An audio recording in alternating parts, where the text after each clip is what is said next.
그 무렵에 또 큰 무리가 있어 먹을 것이 없는지라. 예수께서 제자들을 불러 이르시되 내가 무리를 불쌍히 여기노라. 그들이 나와 함께 있은지 이미 사흘이 지났으나 먹을 것이 없도다. 만일 내가 그들을 굶겨 집으로 보내면 길에서 기진하리라. 그 중에는 멀리서 온 사람들도 있느니라. 제자들이 대답하되 이 광야 어디서 떡을 얻어 이 사람들로 배부르게 할 수 있으리이까. 예수께서 물으시되 너희에게 떡 몇 개나 있느냐. 이르되 7이로소이다 하거늘. 예수께서 무리를 명하여 땅에 앉게 하시고 떡 7개를 가지사 축사하시고 떼어 제자들에게 주어 나누어 주게 하시니 제자들이 무리에게 나누어 주더라. 또 작은 생선 2마리가 있는지라. 이에 축복하시고 명하사 이것도 나누어 주게 하시니 배불리 먹고 남은 조각 7광주리를 거두었으며 사람은 약 4,000명이었더라. 예수께서 그들을 흩어보내시고. 우리는 여기에 나오는 것과 비슷한 이적에 관한 이야기를 이 복음서에서 이미 살펴보았고 마태복음에서도 동일한 이적이 나왔었는데 여기에 나온 이적은 마태복음에 나온 이적에 더하거나 수정한 것이 거의 없다. 좀 더 살펴보자. 큰 무리가 우리 주 예수를 따랐다. 큰 무리가 있어. 그리스도를 흠집내고 그의 명성에 타격을 입히고자 한 서기관들과 바리새인들의 악한 술책에도 불구하고 지도자들과는 달리 정직성과 참된 지혜를 소유하고 있었던 평범한 사람들은 계속해서 그리스도를 높이 평가하였다.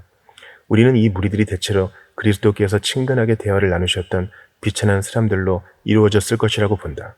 그리스도께서는 스스로를 낮추셔서 유명인으로 행세하지 않으셨기 때문에 가장 비천한 사람들도 용기를 내어서 생명과 은혜를 얻기 위해 그에게 나아올 수 있었다. 그리스도를 따르는 사람들은 그를 따르는 데에 많은 어려움을 겪었다. 그들이 나와 함께 있은지 이미 사흘이 지났으나 먹을 것이 없도다. 이렇게 그리스도를 따르는 일은 힘든 고역이었다. 바리새인들이 그리스도의 제자들은 금식하지 않는다고 말하는 것은 온당치 않다. 무리들 가운데는 집에서 얼마든 음식을 가져온 사람들도 있었겠지만 이때쯤 해서 그 음식은 다 떨어졌고 집은 멀었다. 그렇지만 무리들은 계속해서 그리스도와 함께 있었고 그리스도께서 그들에게 해산하라고 말씀하실 때까지는 그를 떠나겠다고 말하지 않았다. 참된 열심은 의무를 수행하는 길에서 만나는 역경들을 아무렇지 않게 여긴다는 것을 명심하라. 영혼을 위한 풍성한 잔치에 참여한 자들은 몸을 위한 양식이 빈약하여도 개의치 않는다. 구운 빵과 복음만으로 훌륭한 식사가 된다는 청교도들 사이에서 회자된 옛말이 있다. 그리스도께서는 궁핍하고 곤경에 처한 모든 자들을 불쌍히 여기시는 것처럼 그리스도의 말씀을 들으려는 열심 때문에 곤경에 처한 자들에 대해서 특별한 관심을 가지신다. 그리스도께서는 내가 무리를 불쌍히 여기노라 하고 말씀하셨다. 교만한 바리새인들이 경멸하는 눈으로 바라보았던 비천한 자들을 예수께서는 동정심과 온유함으로 바라보셨다. 이렇게 우리는 무사람을 공경하여야 한다. 하지만 그리스도께서 주로 배려하신 것은 그들이 나와 함께 있은지 이미 사흘이 지났으나 먹을 것이 없도다라는 것이었다.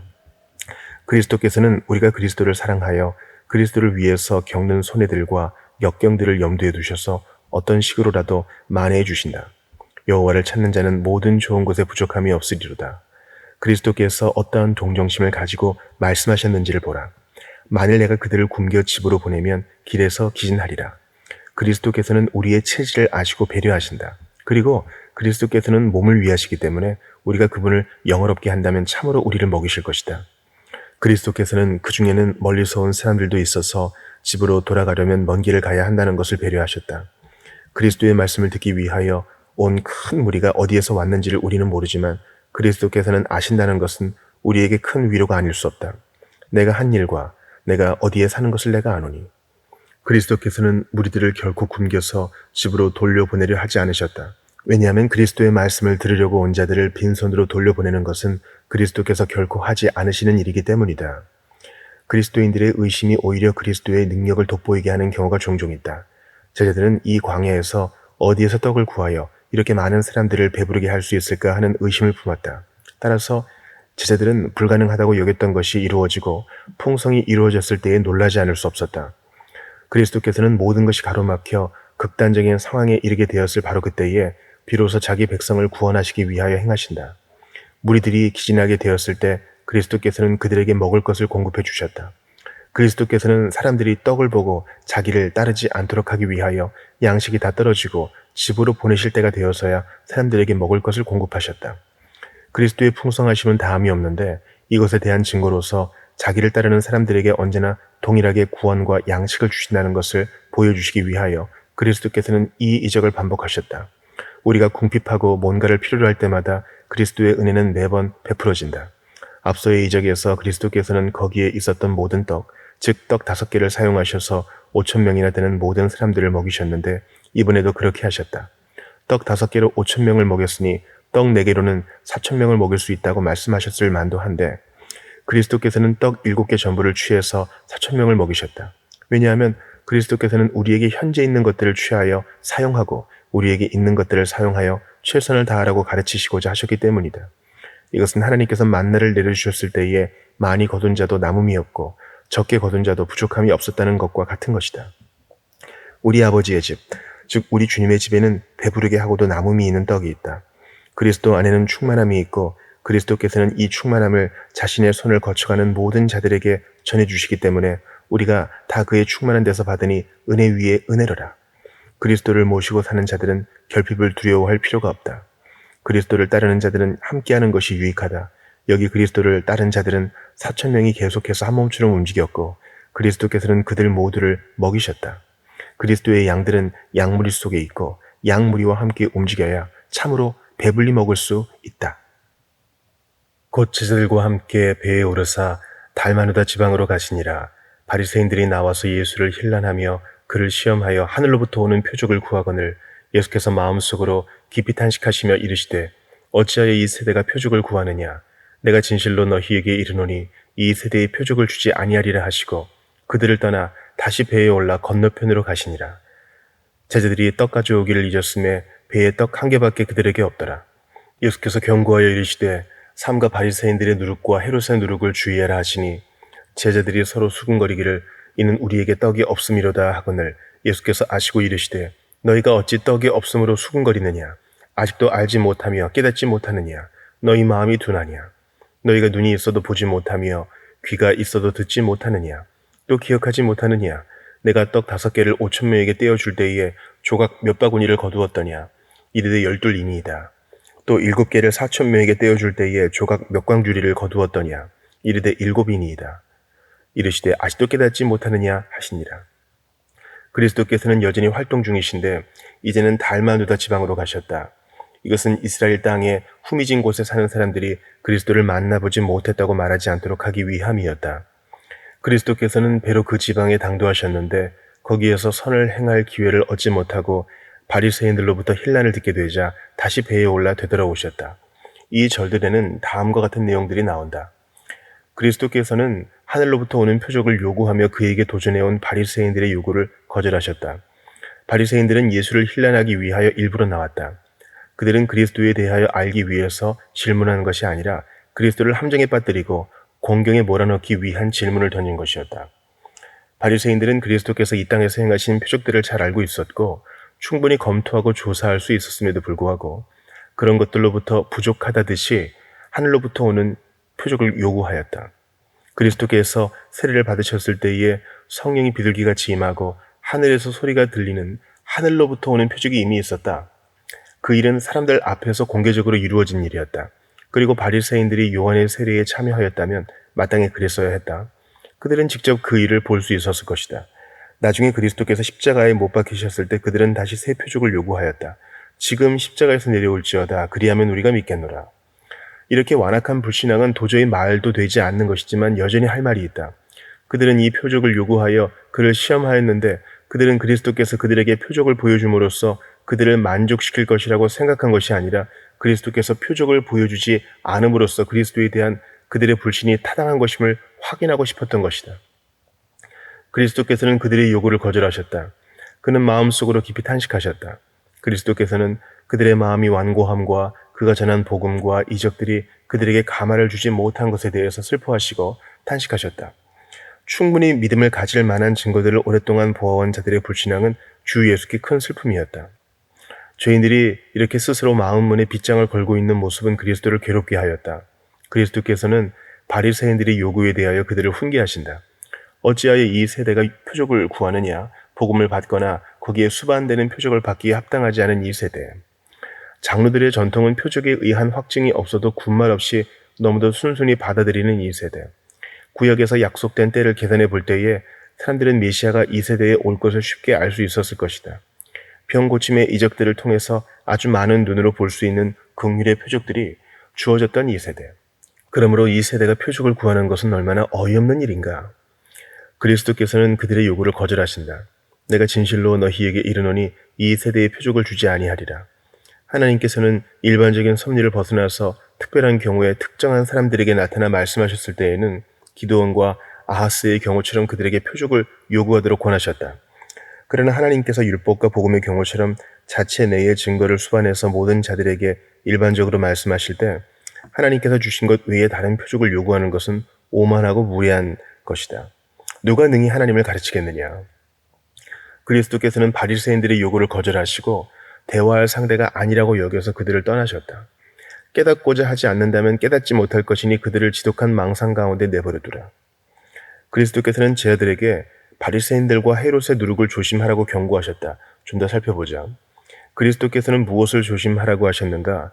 너희가 바리새인들의 누룩에 참여하거나 그들이 그토록 집착하는 장로들의 전통을 받아들이거나 그들처럼 교만하고 위선적이며 허례허식을 일삼지 않도록 삼가 주의하라. 마태는 여기에 사두개인들의 누룩을 첨가하였고 마가는 헤롯의 누룩을 첨가한다. 이것과 관련해서 어떤 이들은 헤롯과 그의 신하들은 대체로 아무런 종교를 믿지 않는 무신론자들인 사두개인들이었다고 말하고 어떤 이들은 이 구절을 바리새인들은 하늘로부터 오는 표적을 요구하였고 헤롯은 오랫동안 그리스도께서 행하시는 어떤 이적을 보기를 바랐다는 의미로 해석한다. 이것에 따르면 그리스도께서 말씀하신 이 두 누룩은 동일한 것이 된다. 그들은 그리스도께서 이미 행하신 표적들로 만족하지 않고 그들 자신이 생각해낸 다른 표적들을 요구하였던 것이다. 그리스도께서는 이 누룩의 주의를 기울여서 너희가 본 이적들을 통해서 확신을 가지고 다른 표적을 보려는 욕심을 부리지 말라고 말씀하신다. 제자들은 그리스도의 경고를 대단히 오해하였다. 그들은 지금 배에 있었고 떡 가져오기를 잊었음에 배에 떡 한 개밖에 그들에게 없었던 것으로 보인다. 그래서 그리스도께서 그들에게 바리새인들의 누룩을 조심하라고 말씀하셨을 때 그들은 그 말씀을 바다 건너편에 도착해서 바리새인들에게는 어떤 도움도 구하지 말라는 의미로 이해하였다. 왜냐하면 그들은 얼마 전에 씻지 않은 손으로 음식을 먹다가 바리새인들로부터 추궁을 당하였기 때문이었다. 그들은 그리스도께서 하신 경고가 무엇을 의미하는지를 놓고 서로 수군거리다가 이렇게 결론을 내렸다. 이는 우리에게 떡이 없음이로다. 그리스도께서 이렇게 경고하신 것은 우리가 바다로 나오고 낯선 사람들 가운데로 가면서 떡 한 개만 달랑 가지고 온 것에 대한 우리의 부주의를 책망하시고 우리가 떡을 여유가 없게 가져왔으니 있는 대로 먹어야 한다고 말씀하신 것이다. 수군거렸다로 번역된 원어는 디에로존토로서 논란을 벌였다는 뜻이다. 제자들은 이 여행에서 준비가 소홀했던 것을 서로 남 탓으로 돌리며 다 너 때문이다 라고 말하였던 것이다. 이렇게 하나님에 대한 불신은 그리스도의 제자들을 서로 다투게 만든다. 그리스도께서는 제자들이 이때까지 풍부한 체험을 하였음에도 불구하고 양식을 공급하시는 그의 능력을 믿지 못하고 이 문제를 놓고 걱정하는 것을 책망하셨다. 하지만 그리스도께서는 그들의 마음을 아셨고 그들에게 이런 식으로 야단칠 필요가 있다는 것을 아셨기 때문에 애정어린 마음으로 책망을 하신 것이다. 너희가 그렇게 많은 증거들을 보았으면서도 아직도 알지 못하며 깨닫지 못하느냐? 수많은 증거들이 너희에게 아무런 감화도 주지 못하고 너희가 주의 뜻을 알게 하지 못할 정도로 너희 마음이 둔하냐? 너희가 눈이 있어도 너희 눈앞에 너무도 명백한 것들을 보지 못하며 귀가 있어도 너희가 그토록 자주 들어왔던 것들을 듣지 못하느냐? 너희가 이렇게 이상할 정도로 둔하고 무감각하냐? 내가 떡 5개를 5,000명에게 떼어주고 또 얼마 후에 7개를 4,000명에게 떼어줄 때에 이루어진 일들을 너희가 기억하지 못하느냐?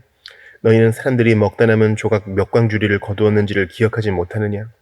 제자들은 분명히 기억하고 있었기 때문에 한 번은 12광주리를 거두었고 한 번은 7광주리를 거두었다고 또박또박 말할 수 있었다. 그러자 그리스도께서는 그런데도 왜 너희는 떡 5개와 떡 7개로 수많은 사람들을 먹인 내가 떡 1개로 그렇게 할 수 없는 것처럼 아직도 깨닫지 못하느냐고 말씀하셨다.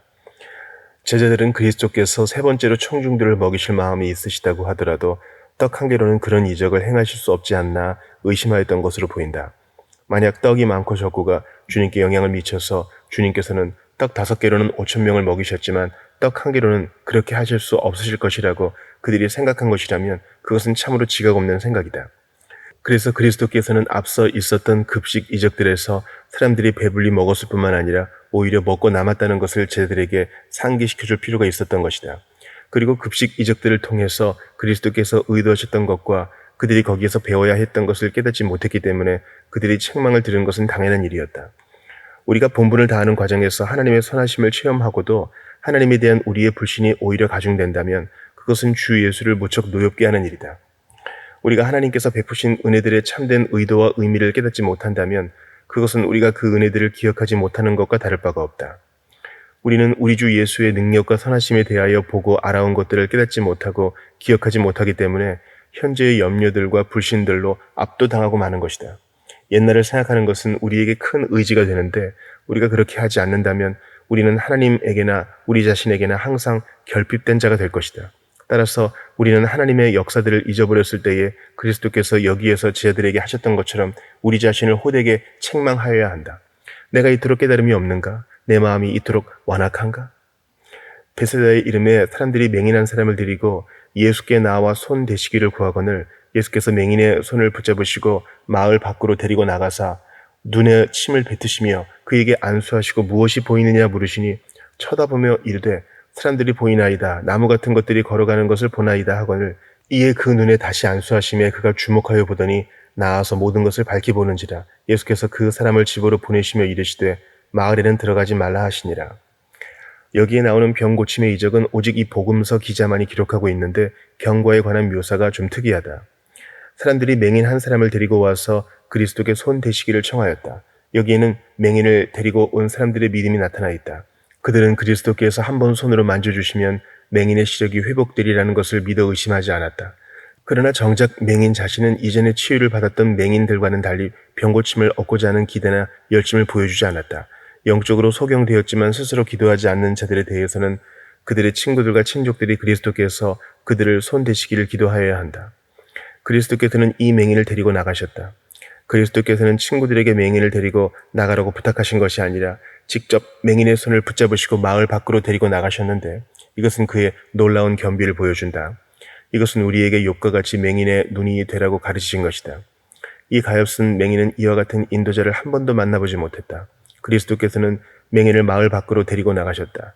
만약 그리스도께서 이렇게 하신 것이 단지 은밀하게 고쳐주시고자 하신 것이라면 그리스도께서는 차라리 맹인을 집안이나 안방으로 데리고 가셔서 거기에서 그를 고쳐주셨을 것이다.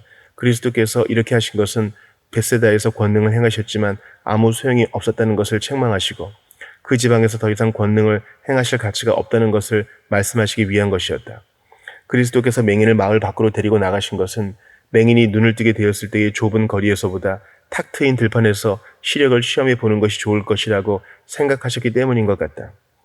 눈먼 자에게 다시 보게 함을 전파하고 또한 전파하신 것을 주시기 위하여 이 세상에 오신 저 찬송받으실 안과 의사에 의해서 이 맹인은 병고침을 받는다. 이 병고침에 대해서 좀 더 살펴보자. 그리스도께서는 몸짓을 사용하셨다.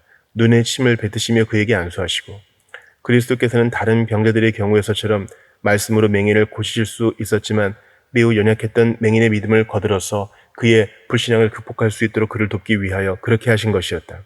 그리고 이 침은 그리스도께서 영적으로 소경된 자들의 눈에 발라주시는 안약을 의미한다. 맹인의 시력은 그리스도께서 다른 경우들에 행하신 이적들과는 달리 서서히 이루어졌다.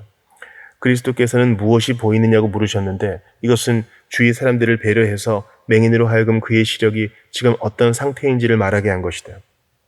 그러자 맹인은 눈을 들어 쳐다보았고 시력이 회복되어 눈을 뜰 수 있게 되자 사람들이 보이나이다. 나무 같은 것들이 걸어가는 것을 보나이다 라고 말하였다. 그는 사람들이 움직이는 것을 식별할 수는 있었지만 사람과 나무를 구분할 수는 없었다. 그는 시력이 아직 희미하였기 때문에 자기와 하늘 사이에 한 사람이 나무같이 우뚝 서 있는 것만을 알아볼 수 있었을 뿐이고 그 형상을 알아보지는 못하였다. 그러나 그의 시력은 곧 완전히 회복되었다. 그리스도께서는 자신의 역사를 반쯤 이루고 그만두시거나 다 이루었다고 말씀하실 수 있기 전까지 그냥 내버려 두시는 법이었다.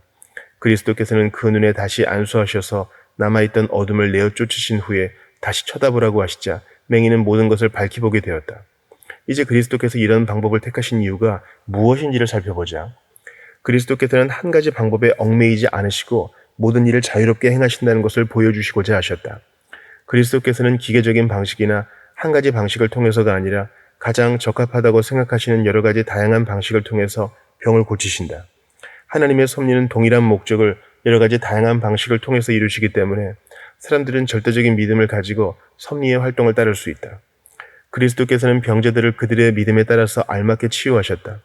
아마도 이 맹인의 신앙은 처음에는 매우 약했으나 나중에는 강해져서 병고침을 받은 것으로 보인다. 그러나 그리스도께서 이 원칙을 항상 따르신 것은 아니었고 종종 의심하면서 그에게 나온 자들을 책망하기도 하셨다. 그리스도께서는 나면서부터 영적으로 눈먼 자들이 그의 은혜로서 어떻게 그리고 어떤 방법으로 치유받는지를 보여주고자 하셨다. 처음에 그들의 지식은 혼동되어 있어서 사람들이 걸어 다니는 나무들로 보이게 된다. 그러나 돋는 햇살이 점점 빛나서 한낮의 광명에 이르는 것처럼 그들은 모든 것을 밝히 보게 된다. 그러므로 우리는 믿음을 실상과 증거로 하는 그런 것들을 과연 보고 있는지를 스스로 물어보아야 한다. 그리고 은혜로 말미암아 그런 것들이 우리 눈에 어쨌든 보이기만 한다면 우리는 점점 더 많이 보게 될 것이라는 소망을 가질 수 있다. 왜냐하면 예수 그리스도께서는 거룩하게 된 자들을 끊임없이 완전하게 하실 것이기 때문이다. 그리스도께서는 베세다 마을 누구에게도 이를 말하지 말라고 지시하셨을 뿐만 아니라 한 걸음 더 나아가서 마을에는 들어가지 말라고 지시하셨다. 마을에는 그리스도께서 맹인을 데리고 마을 밖으로 나가는 것을 보았던 사람들이 그가 돌아오기를 기다리고 있었을 것이지만 그들은 많은 이적들을 직접 목격하고도 그리스도를 따르는 데에는 무관심했던 자들이었다. 따라서 그리스도께서는 이 병고침이 이루어지는 것을 보기 위하여 그리스도를 따라서 마을 밖으로 나오지 않을 정도로 그리스도에 대하여 무관심하였던 사람들에게 맹인이 고침을 받아 시력을 회복한 모습을 보여주어 그 호기심을 충족시키는 일을 하고자 하지 않으셨다. 그리스도께서는 맹인에게 이 일을 다른 사람들에게 말하는 것을 금하신 것이 아니라 마을 사람들에게 말하지 말라고 하신 것이다. 그리스도의 은혜를 대수롭지 않게 여기는 자들은 그 은혜를 잃게 된다. 그리고 그리스도께서는 사람들에게 은혜를 원하게 하심으로써 은혜의 귀중함을 알게 하신다. 하나님께서 방문하시는 날에 베스데는 자신의 평화에 속한 일들을 알려고 하지 않았기 때문에 이제 그 일들은 그 눈에 숨겨졌다. 그들은 보려고 하지 않았기 때문에 볼 수 없었다.